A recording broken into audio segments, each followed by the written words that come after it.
Nah, yang ingin saya tanyakan, dalam perencanaan terlebih dahulu itu ada dua keadaan.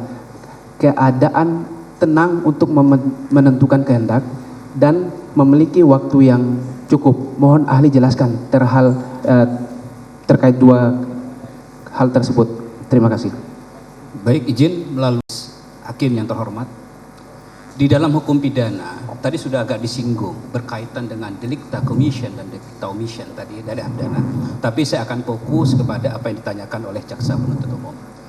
Pertama, di dalam hukum pidana itu, yang perlu kita pahamin adalah apa yang dinamakan dengan touch bed stand namanya.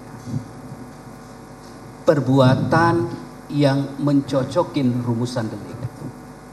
Bukan itu saja, tetapi ada yang dinamakan dengan wesensal, maksud dari rumusan delik itu sendiri.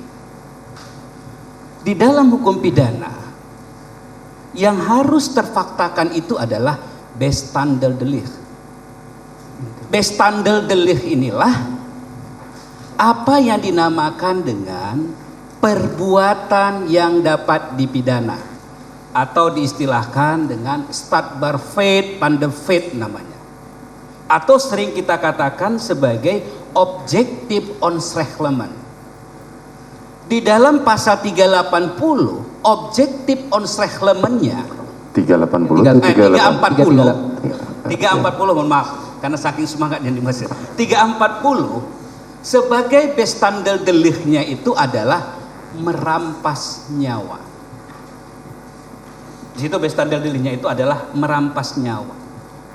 Nah, kemudian di situ ada unsur berkaitan juga tadi aliran dualistis dalam hukum pidana itu, yang membedakan 338 dengan 340 itu. Kalau kita lihat dari objektif onschrecklement-nya, sama-sama merampas nyawa orang lain.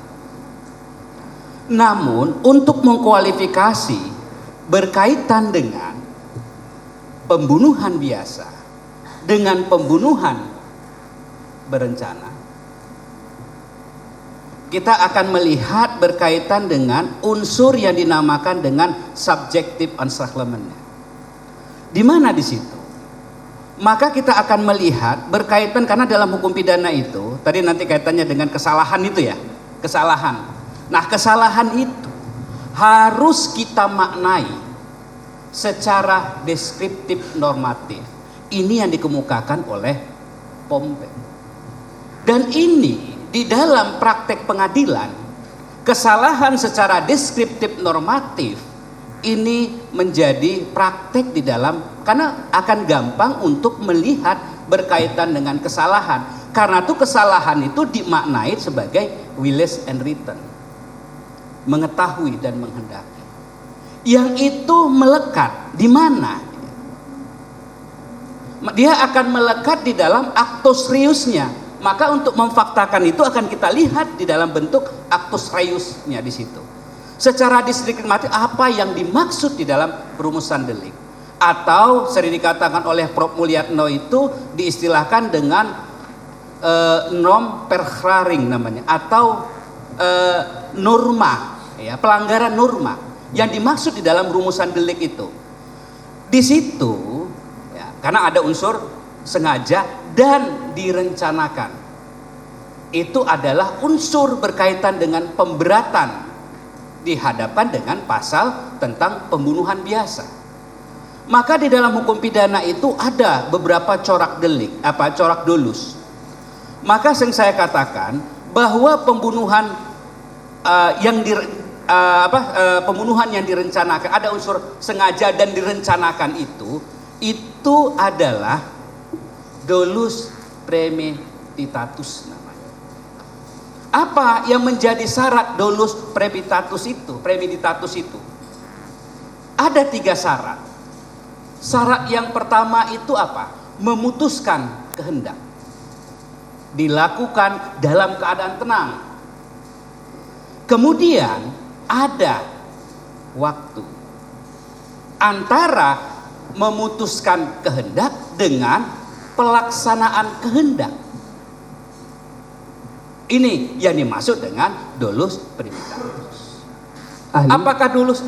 ahli mohon izin, saya lanjutkan karena kita terbatas waktu. Iya, oke. Nah, tadi ahli terakhir mengatakan bahwa adanya keadaan tenang untuk memikirkan delik untuk yang dilakukan ataupun waktu yang cukup untuk memikirkan dan memutuskan dilaksanakan delik. Ya. Nah, apakah dalam hukum pidana ada mensyaratkan waktu tersebut harusnya misalnya dalam jangka waktu tertentu, misalnya 30 menit, 40 menit, 1 jam, apakah ada syarat pengaturan interval waktunya ataukah diberikan kebebasan kepada aparat penegak hukum untuk melakukan penafsiran terhadap frasa delik tersebut? Mohon dijelaskan. Bisa saya jelaskan bahwa ini adalah kaitannya dengan perbuatan yang memberatkan itu adalah berkaitan dengan perencanaan atau direncanakan. Nah, berkaitan dengan waktu yang tenang itu adalah ya, karena di sana kan adalah menyangkut masalah pemberatan. Berarti apa? Keadaan dalam hal memutuskan kehendak. Kalau Prof. Andi Hamzah itu katakan itu dan mengutip dari Hograt itu sikap batin dengan pelaksanaan itu tidak ada interval waktu.